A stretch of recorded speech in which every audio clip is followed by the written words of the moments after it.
Welcome, I'm Brandy Vallance. Today I'm interviewing fellow author Evangeline Denmark, and we're here to talk about something very important. It's tea.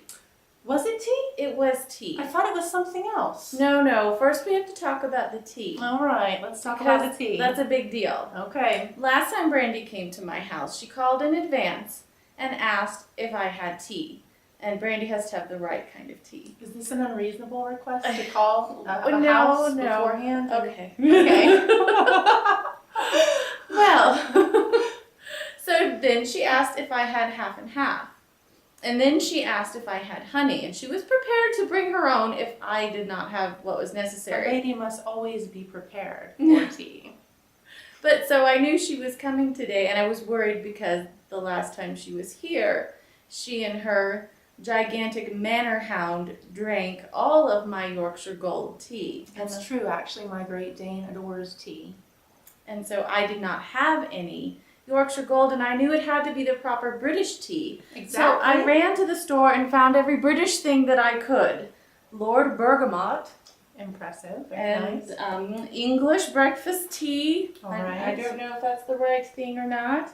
And I also picked up some Cadbury chocolate. All right. Cadbury. Yes. It's going to be Cadbury. Cadbury. And then a Walker's shortbread. Walker's Anything English. And this is all foreign to me because we live in Colorado where we drink celestial seasonings. Yes, well, now that we've been properly, Anglophiled, we can continue with this interview and I'll be completely comfortable. I'm very happy. We do, right here, actually. I'm drinking this one, and it's delightful. The number 55, I do recommend it. Number 55 has a number. Yes, well, my dear, there is a rather large announcement other than tea that I would like to talk to you about today. What is it? I have just signed my first contract for a full-length novel with Blink, which is an imprint of HarperCollins. And my novel is steampunk, and it is called Curio. And I am so excited because I have had the pleasure of reading Curio, and let me tell you with all assurance that you are going to love it. She's an absolutely brilliant writer, and you're going to love the world and the characters and the story. So, when is that coming out? January of 2016. 2016. So be prepared for that, and in the meantime, make sure that you're watching Evangeline's Facebook page and Twitter and her website because there's going to be a lot of very exciting new things on there. Lots of fun things. I have some exciting ways planned to get people involved in the Curio world and introduce them to characters so they can love them like you and I have grown to love them. Exactly. I have joked with her that I am actually qualified to write the field guide on the world of Curio because I've read it so many times. Brandy and I are in a critique group together. Yes. So yeah. It's been awesome to be able to share each other's journey, I think, for the past 5 years, and the ups and downs, and to be able to encourage each other and all the late night Facebook conversations. Right, and the threats to run screaming into the night. There's always that. Our way of saying, we've had it, we're done. Yes. And if you don't have a ledge talker and you're talking off the ledge, yes, we do our own talking ourselves onto the ledge. But if you don't have a friend who's a writer to talk you off the ledge at 2 a.m., you really need to find that person because that person sometimes is the only thing that keeps you going. Saves your life. Yes. Go find your lifesaver. Yes, Your absolutely. ledge talker. Yes. Well, one of the things that intrigues me about Evangeline is her creative process. And she has shared with me before how an idea will come to her just by one word. So I was wondering if you would share that with our audience. Yes, the novel Curio started with just the word curio, and I remember where I was driving in my minivan coming home. There was not a kid in my car for once, and this word popped into my head, curio, and I fell in love with that word, and I kind of knew what it was, and that it had to do with curiosity, which was really cool. But I came home and looked it up just to be sure, and the idea grew from there to have a novel that takes place inside an enchanted curio cabinet. And I just think that's such a brilliant idea. A world within a world. Very much so. What do you love about your heroine? Because I definitely love her, Gray.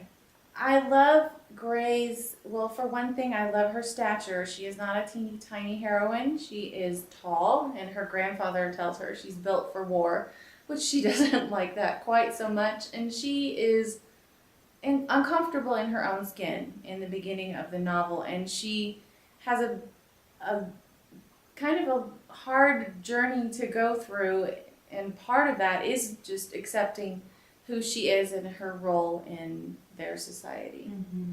So she's very brave once she comes to be comfortable with herself. Mm-hmm.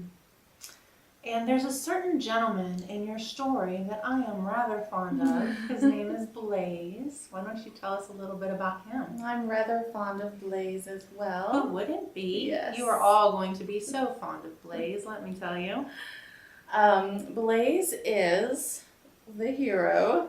He is someone that Gray encounters in a city where she does not expect to find another human, and he is actually disguised. He goes around Curio City as the Mad Talk, and so he is disguised in sort of a steampunk getup. But within Curio there are porcelain people and TikTok people. The porcelain people would look like fantastic, beautiful China dolls, but alive.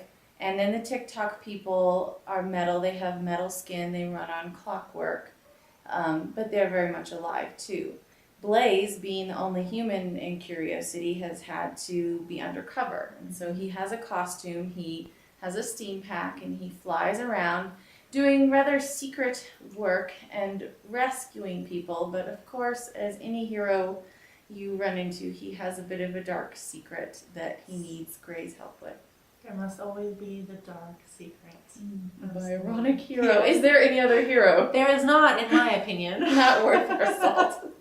Not worth our time. No, exactly. I'm curious to know what first drew you to steampunk, or what do you love about steampunk? I really never intended to write a steampunk novel. I was a fan. I just enjoyed the genre and reading it, and I liked the whimsy of steampunk. I liked the sort of attitude of we can make do, we can get through this. The punk part is a little bit of rebellion against what is usually a unfair system of authority. And as I was writing Curio, steampunk elements just sort of popped in. I love it when that It was happens. fun. The magic of writing that just directs and leads. Yes.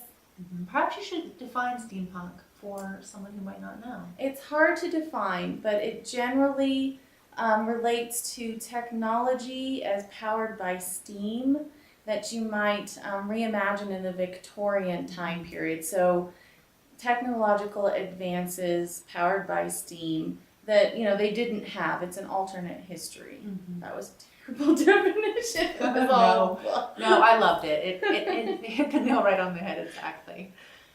If there was a scene that you could physically be transported into right now, which one would it be in your book, Curio? There's a very romantic scene where Blaze and Gray get to fly together. He is essentially rescuing her, but because he's injured, it's a little more intimate and a little more romantic than it might be because they've just met. And it's a moment in the book that made my heart kind of stand still, and just there was a little bit of awe in that, and so I would definitely go fly with Blaze. If only. If only. It's one of my favorite scenes as well. Quite wonderful.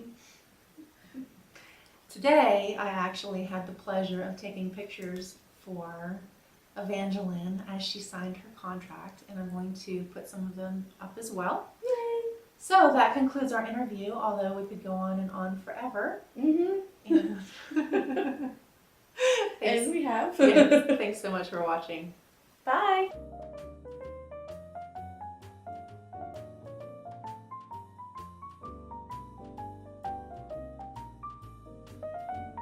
So one thing that kind of made me nervous about doing steampunk is, if you are at all familiar with steampunk, you know that there's an emphasis on upcycling and reusing and crafting, and honestly, I am not crafty. I mean, it's sad. I can't glue things together.